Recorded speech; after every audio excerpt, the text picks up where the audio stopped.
Perceptions and views of witches have changed dramatically over the centuries. Nowadays, it is only the very young within Western culture who might believe in the existence of witches, aided by a powerful imagination, visions of pointed hats and broomsticks, and perhaps a reading of Roald Dahl's classic novel. In Shakespeare's day, it was different.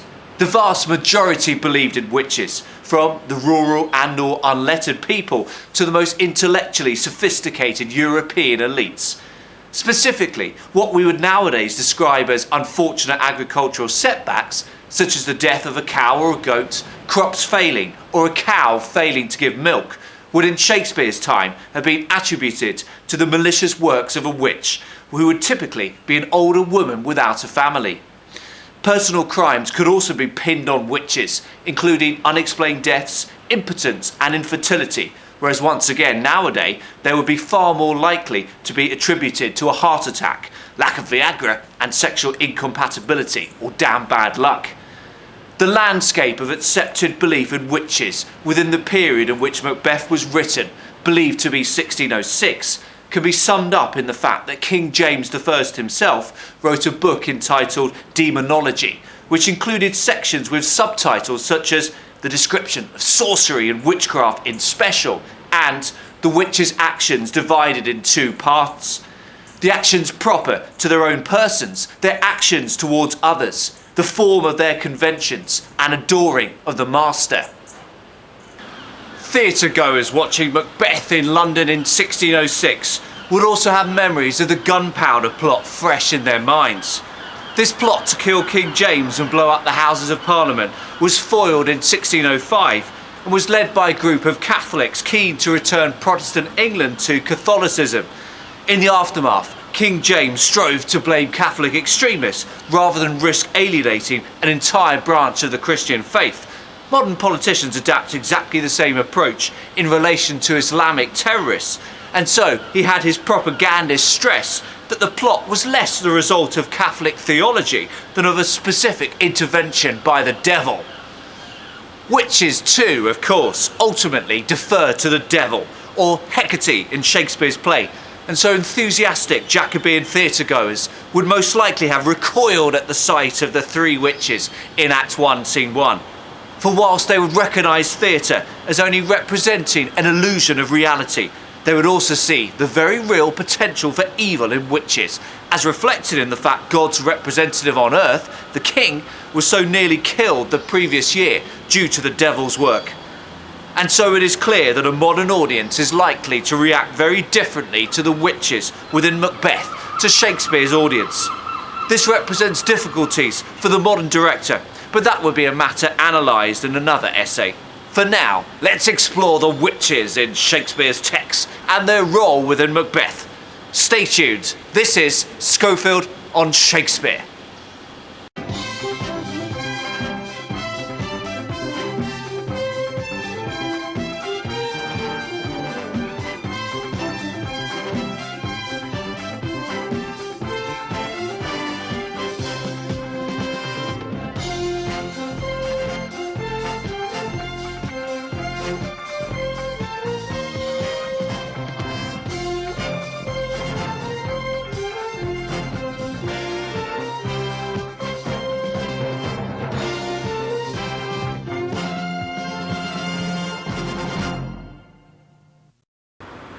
Act 1, Scene 1 is incredibly short, with just 9 breathless utterances and an ominous sounding concluding couplet.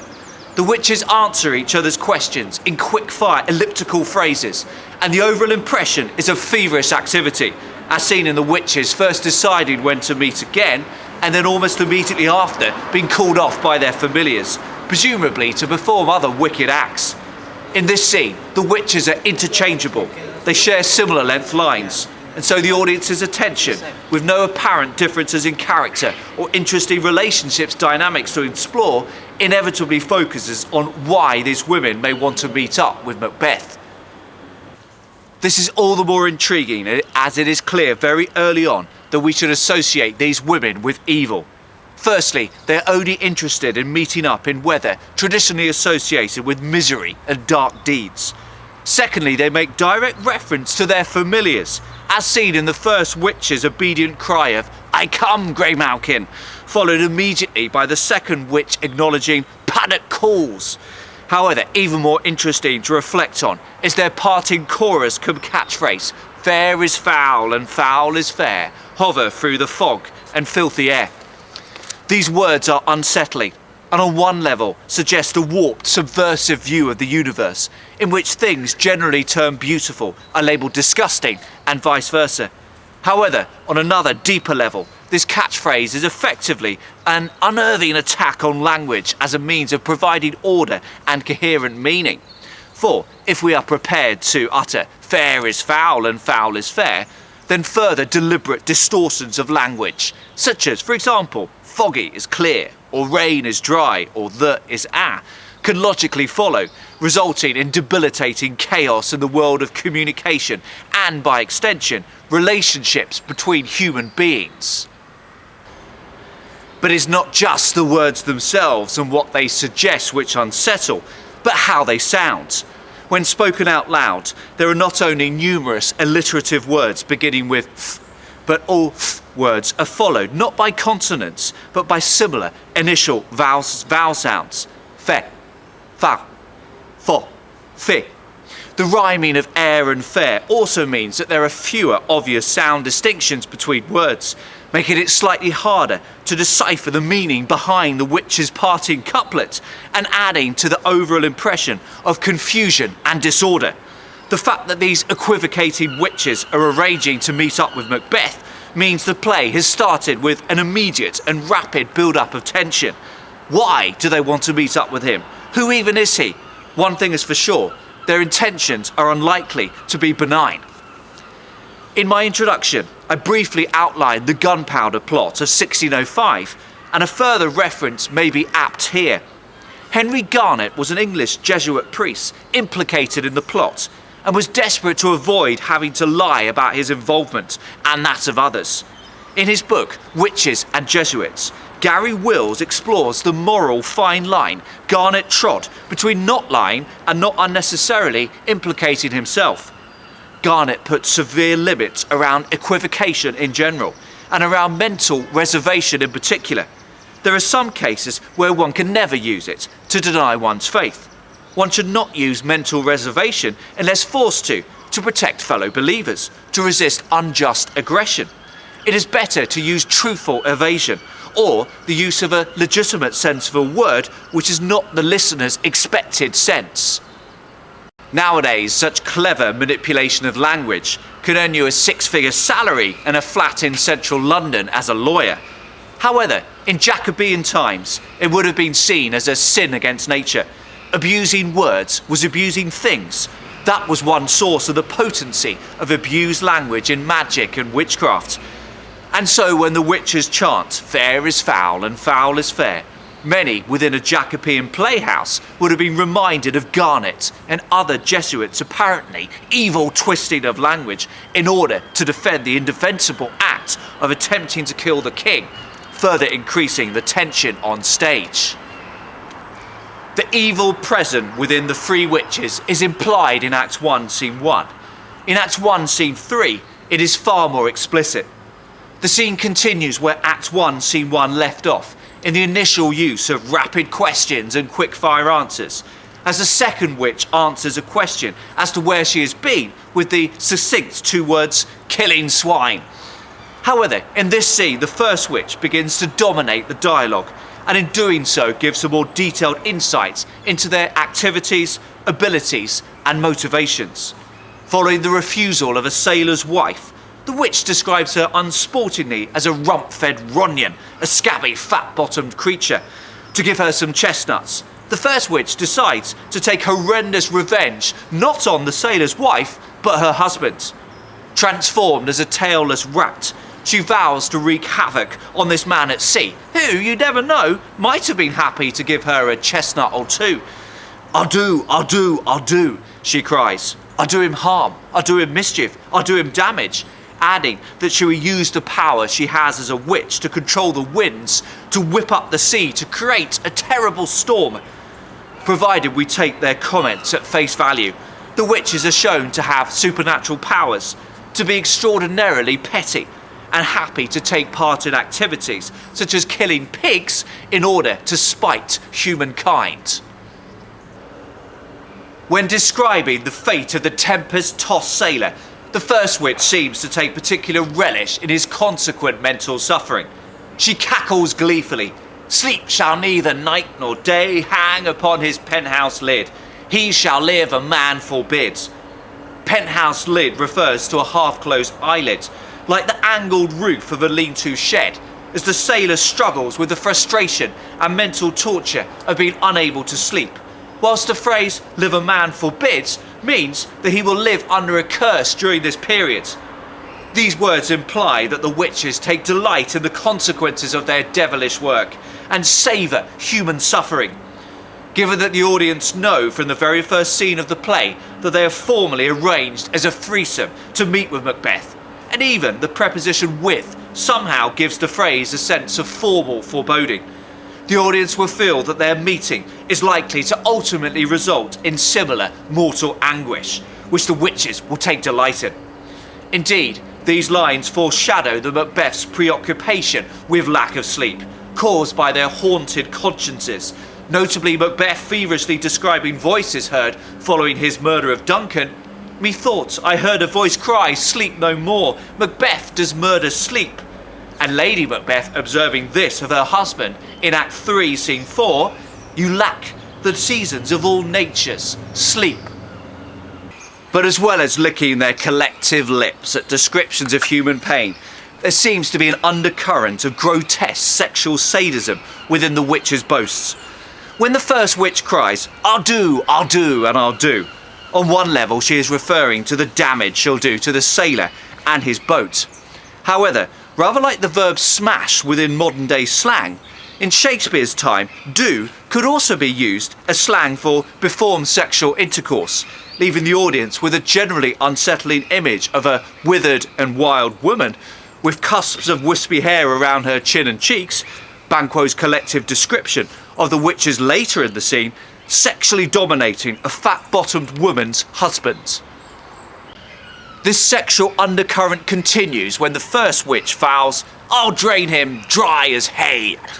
On one level, this means that the man will be unable to get his boat into port to take on water due to the witch's heinous manipulation of the winds and her own ratish mischief. But another interpretation is that she will exhaust him sexually, empty him utterly of semen, further accentuating the impression we have gained so far of dangerously out-of-control contempt for accepted social boundaries. In a world in which female sexuality was simplistically and offensively shoehorned into representing either saintliness or whoredom, these references confirm the witches as socially subversive and extremely dangerous. And so it is only after we have established that the witches want to meet with Macbeth, that they have an apparent contempt for all that society traditionally deems good, that they can control the elements, and that they relish toying cruelly with mankind, that Macbeth himself enters the stage. His very first line, apparently just reflecting on the weather, resonates. Speaking to his fellow all-conquering warrior Banquo, he observes, "So foul and fair a day I have not seen."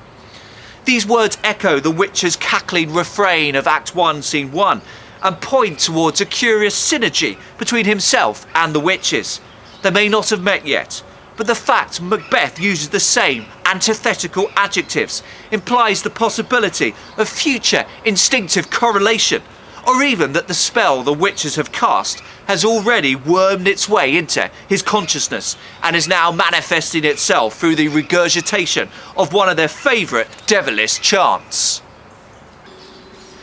On stage with normal characters for the first time, Shakespeare takes the opportunity to emphasise the strangeness of the witches' appearances. After all, in the early 17th century, there would not have been the same special effects or professional makeup that we enjoy today. Through Banquo's puzzled, repulsed descriptions, he asks Macbeth, "What are these, so withered and so wild in their attire, that look not like the inhabitants of the earth, and yet are on it?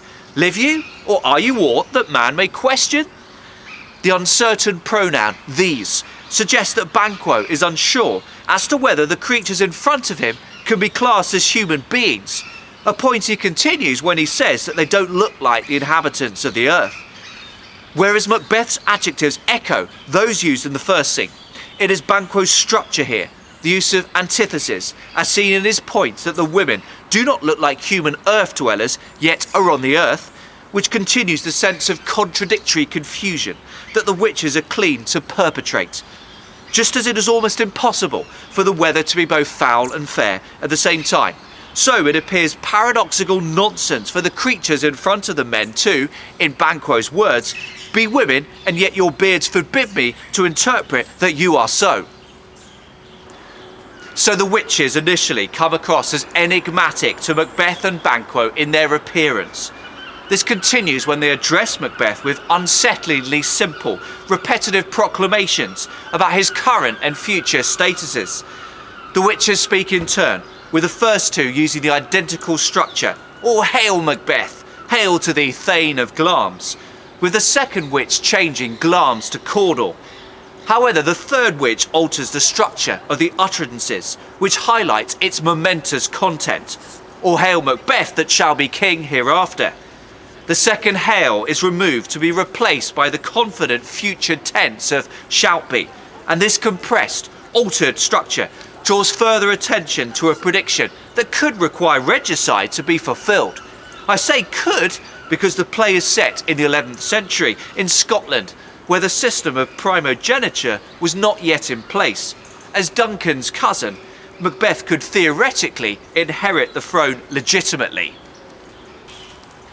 Nonetheless, there is no evidence in the play that prior to this point, Macbeth had harboured secret desires of becoming king. And indeed, Banquo's observation that Macbeth started at the prophecy and later seemed to be wrapped may indeed imply that this possibility has come as an earth-shattering shock that would take some thinking about. Whereas in Twelfth Night, we know that Malvolio harbours secret desires of becoming Count Malvolio before the idea is suggested to him through Maria's naughtily forged letter.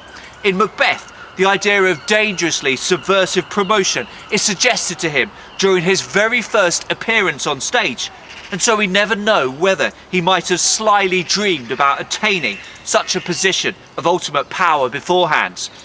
Nonetheless, unless we eke out and overanalyse later comments by Macbeth or his wife, we must conclude that the witches are solely responsible for planting the initial idea of regicide into Macbeth's mind. For, especially once Duncan has announced that his successor will be his son Malcolm in Act 1, Scene 4, how else will Macbeth be able to ensure the third prediction comes true and is as pleasingly accurate as the previous two statements? Macbeth's letter to his wife, read out in Act 1, Scene 5, suggests that the witches have been successful in altering his mindset. After quoting their hails, he goes on to write, "This have I thought good to deliver thee, my dearest partner of greatness, that thou mightst not lose the dues of rejoicing by being ignorant of what greatness is promised thee." There is no hesitancy there, no hint of a thought that the witch's prophecy could possibly be incorrect. Lady Macbeth must start rejoicing forthwith, as greatness is promised to the pair of them. This confidence in the witch's ability to accurately foretell ultimately proves to be Macbeth's downfall, and is seen throughout the play. Following the disastrous banquet frequented by Banquo's ghost, at least in Macbeth's cauldronic imagination, his fragile mental state is highlighted through rambling references to the way nature reacts to murder, and paranoid questions and revelations about perceived enemies. With his relationship with his wife already beginning to deteriorate, and arguably the deterioration began during their disagreement about whether Macbeth should go ahead with the planned murder of Duncan in Act 1, Scene 7, the witches have become a curious potential source of comfort. He vows, "I will tomorrow, and betimes I will, to the weird sisters. More shall they speak, for now I am bent to know, by the worst means, the worst." In some ways, in spite of his obvious mental anguish, Macbeth is reasonably self-possessed. He does know that the witches represent evil, that they are the worst means by which he can find information. However, What is striking is that he continues to believe absolutely in their ability to forecast the future, and in doing so removes much of his own potential for determining his own fate. By this stage, the witches have metaphorically become a drug to him, a drug he craves, a drug he depends on. Without this drug, he feels unsure of what to do, he feels lost. But like all drugs, the witches distort reality and make it so much harder for him to make reasoned, rational decisions.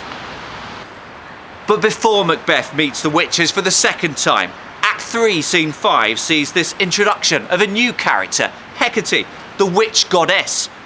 Many historians feel that this scene was not written by Shakespeare, and so it is subsequently cut in the majority of productions. However, its inclusion provides further illuminating insight into the witches and their role within the play. Hecate is in a rage with our three witches and bombards them with furious criticism. She hectors, "How did you dare to trade and traffic with Macbeth in riddles and affairs of death? And I, the mistress of your charms, was never called to bear my part or show the glory of our art." These words suggest Hecate is furious both that the witches haven't involved her in their artful manipulation of Macbeth, but also that they haven't showcased and showed off the art of witchcraft sufficiently. She then goes on to make a personal criticism of Macbeth. "And, which is worse, all you have done have been but for a wayward son, spiteful and wrathful, who, as others so, loves for his own ends, not for you." Macbeth is an unreliable follower of witchcraft, a wayward son whose petty spitefulness has previously been seen by the audience in Act 3, Scene 1, with his undignified consorting with murderers and shameless besmirching of Banquo's reputation in order to goad two men into killing him and his son. According to Hecate, such a man isn't worthy of so much attention and favour from all-powerful witches, especially as he's only interested in his own material gain and not allying himself with the witches and the devil per se. Macbeth is a play full of potential allusions. The dagger in Act 2, Scene 1, Banquo's ghost in Act 3, Scene 4. But Hecate and the witches are very much real, after all they speak. Here, Hecate's words paint a much wider picture of the hierarchy of witchcraft and the devil, removing the focus away from three slightly hairy older women to a veritable parallel universe of evil, which has the same notions of pecking orders and the potential for bickerings and tellings off as our own. In the beginning of the play, evil may initially be represented by strange-looking, outer-worldly women, but with the introduction of Hecate, we realise that evil cannot be localised or isolated within single-figure representations.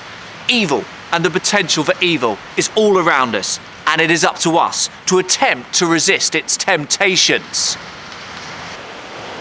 In Act 4, Scene 1, the witches are seen gathered around a boiling cauldron, mixing an alarming assortment of body parts from various animals and humans.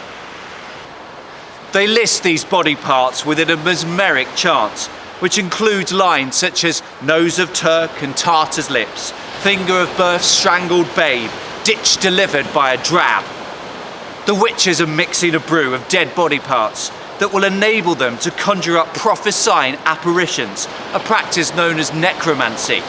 Only the body parts of humans that had not received a formal Christian burial would work within such potions, hence the reference to people from non-Christian areas of the world such as Turkey and Northern and Central Asia, Tartar. In Shakespeare's time, a drab meant a prostitute, and likewise her killed during birth baby would not be given formal Christian burial rites, making its finger perfect for the witches' purposes.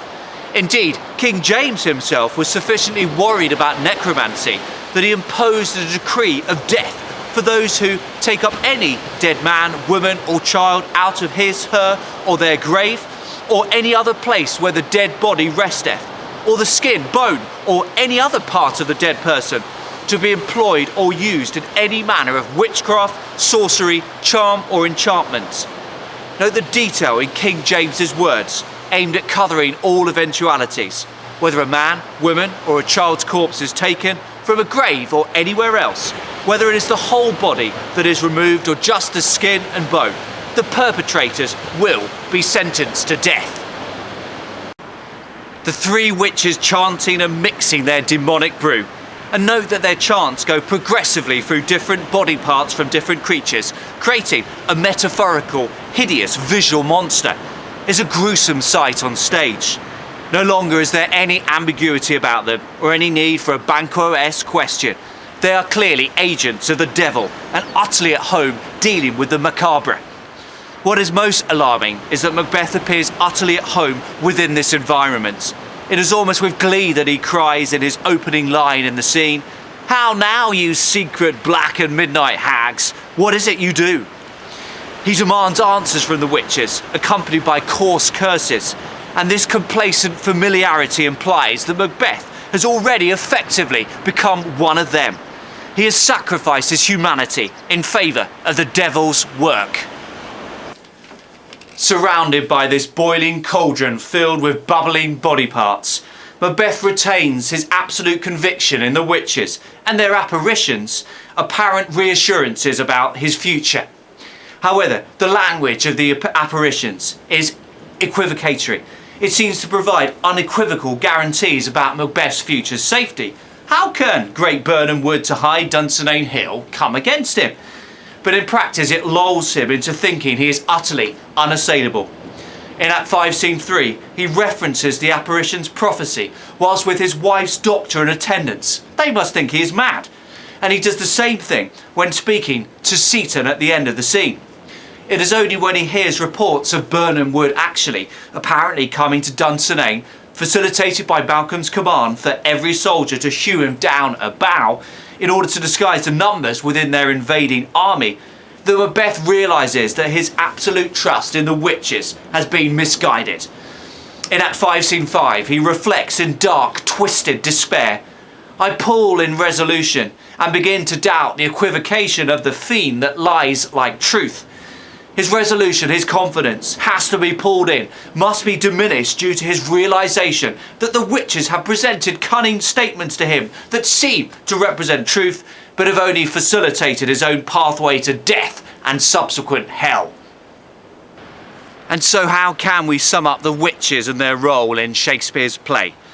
Well, they provide a quickfire, tense, intriguing start to the play as a whole, and due to their foreknowledge of Macbeth becoming Thane of Cawdor, are able to incite him to embark upon a hellish journey which will result in numerous morally heinous murders and the inevitable consequences of anguished consciousness, which in Lady Macbeth's case causes mental breakdown. With the appearance of Hecate, we are introduced to a broader landscape of evil in which the original three witches play only a relatively small, insignificant part. As with any Shakespearean tragedy, the fall of the once mighty hero is staggering. From the valiant cousin and worthy gentleman of Act 1 Scene 2, he is summed up in the final speech simply as a dead butcher. There is no doubt that the witches helped Macbeth along this path, but he was also led by his own vaulting ambition and that of his wife. This has been a Schofield on Shakespeare production, exploring the witches and their role within Shakespeare's Macbeth. Thanks for watching.